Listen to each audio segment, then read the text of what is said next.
persones en les que vam compartir l'experiència de viatge, el senyor Carlos Cruz de l'empresa UVE i Enrique Viñes, el cap de protocol de l'Ajuntament, explicar que per part de l'Ajuntament vam viatjar el senyor Enrique Viñes i jo, i el senyor Cruz va viatjar per part de l'empresa UVE. De fet, ens estava esperant amablement allà quan vam arribar. Aquesta història de la voluntat de germanament en UVE comença l'any 2013 amb un viatge al Japó per part de l'alcalde Alfonso Bataller, acompanyat per Vicent Sales, que aleshores era el regidor de Relacions Institucionals i també per el cap de protocol. Després, el 2015, això potser ho recordeu millor, va rebre a Castelló una delegació d'UVE encapçalada pel vicealcalde, el senyor Sugu, i ara tocava, des del nostre punt de vista, per a continuar en la línia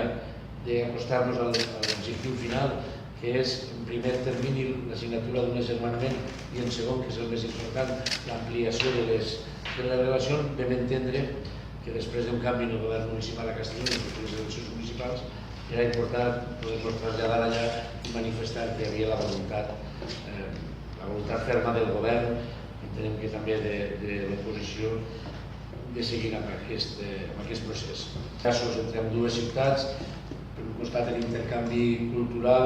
el projecte de l'Oxton Project, que si recordeu en aquell moment ja va significar que dos artistes de Castelló enviaren obra per a la Bienal,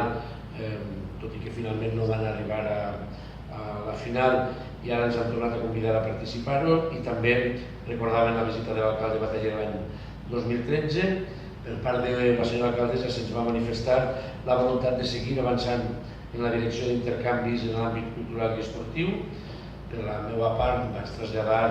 la salutació de l'alcaldessa Marco i de l'exalcalde Bataller i la voluntat de l'alcaldessa Marco i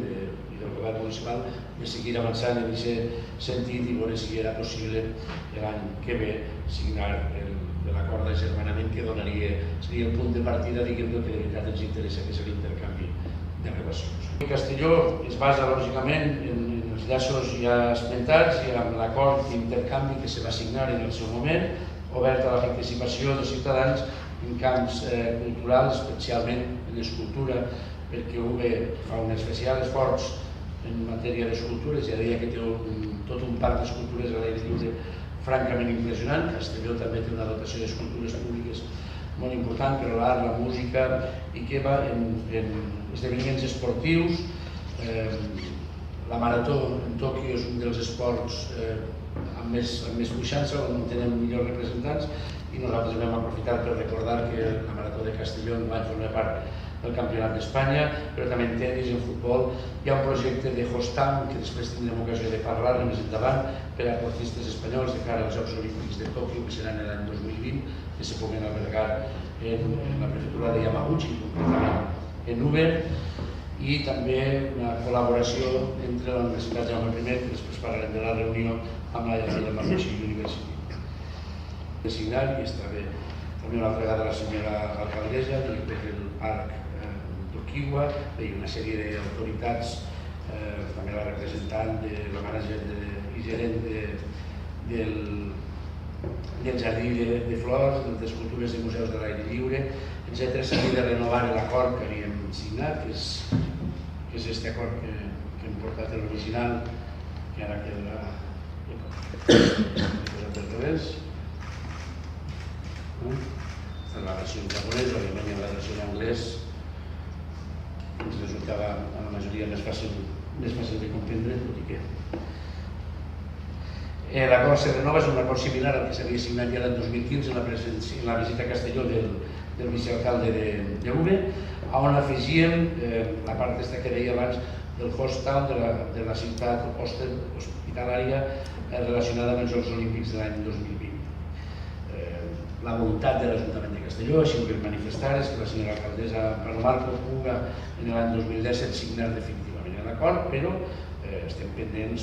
la sensació és molt bona, francament, i els comentaris per part de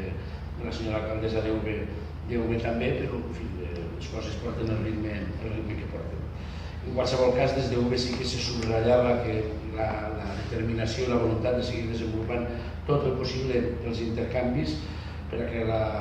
nostra relació continuarà creixent És també per això que vam preparar una carta per a l'ambaixador d'Espanya al Japó, que li vam poder entregar el divendres quan vam tornar a Tòquio. Se m'havien fet ressò, que no vos llegir els titulars, però veureu la foto que no. Se m'havia fet ressò a la premsa local, per tant se considerava una visita d'interès per part d'UVE i de Yamaguchi, i vam quedar pendents de dues coses, de tot el treball que emana dels primers avanços que s'han fet en aquesta segona visita institucional de l'Ajuntament de Castelló, de la voluntat amb les alcaldesses de la de Castelló i de la DUV de poder tancar aquest acord, tot i que, insistís, en Japó les coses van a un ritme diferent, però realment molt satisfets i molt bones sensacions. Tot ha sigut molt positiu, no hem tingut cap desencontre en cap punt i, tot el contrari, se'ns han obert una sèrie de portes molt més concretes en l'àmbit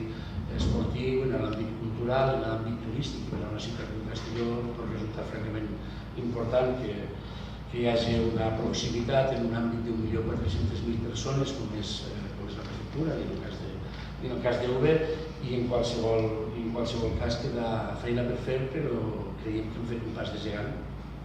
No estem en la meta encara, però hem fet un pas de gegant, i ja dic que el dimarts pròxim jo, per exemple, tinc una reunió amb el regidor d'Esports i amb l'Agricultura per a informar-los i donar-los els contactes de tota la gent que hem contactat allà per a començar a treballar. Per tant, això ha sigut el viatge. Creiem que és satisfactori, creiem que és molt positiu per a la nostra ciutat, creiem que és positiu també per a UVE. Al final, un agermanament o la voluntat d'agermanament consisteix en això, que les dues parts siguin felices i se retroalimenten i se vagin ajudant l'una a l'altra, i jo diria que hem viscut